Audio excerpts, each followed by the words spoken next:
period of the early 20th century was an era of business and expansion and progressive reform in the US.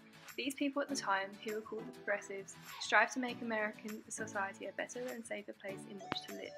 This generation of Americans also hoped to make the world a more democratic place, therefore meaning to expand the right for women to vote and a number of election reforms such as the recall, referendum and direct election of senators. In the early 1900s, the US entered a period of peace, prosperity and expansion. The promise of jobs and higher wages attracted more and more people into these US cities. And as a result, 30 million people, or 30% of the total population, lived in cities.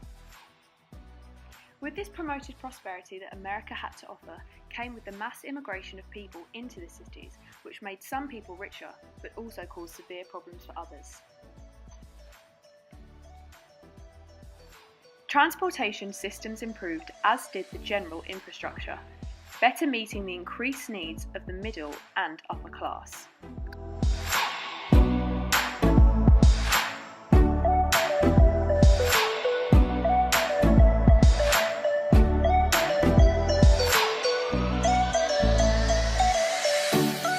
However, this came at the detriment of the poor people who found themselves with less food and less money. This shares links with Booth Tarkington's The Magnificent Ambersons.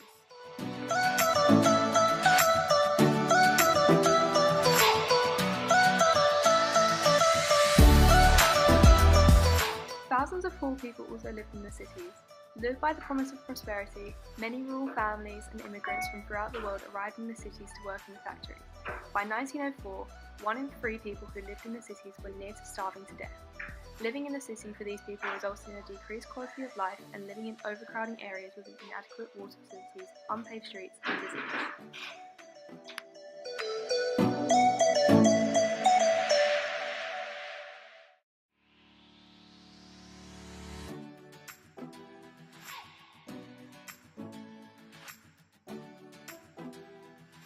Between 1900 and 1915, more than 15 million immigrants arrived in the US states. However, with the rise in immigration came the rise in xenophobia and racism. This shares links with Fitzgerald's The Great Gatsby.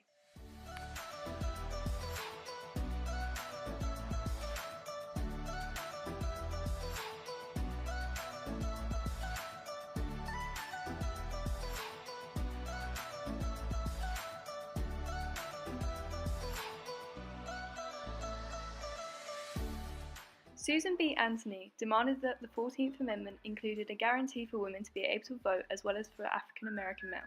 Along with Lucy Stone and Julia Ward Howe, they formed the American Women's Suffrage Association, and in 1919, the 19th Amendment was passed. Between 1880 and 1910, the number of women employed in the US states increased from 2.6 million to 7.8 million. Not all women believed in equality for the sexes. Some argued that politics were improper for women. Some even insisted that voting might cause some women to grow beards. This shares links with various other novels.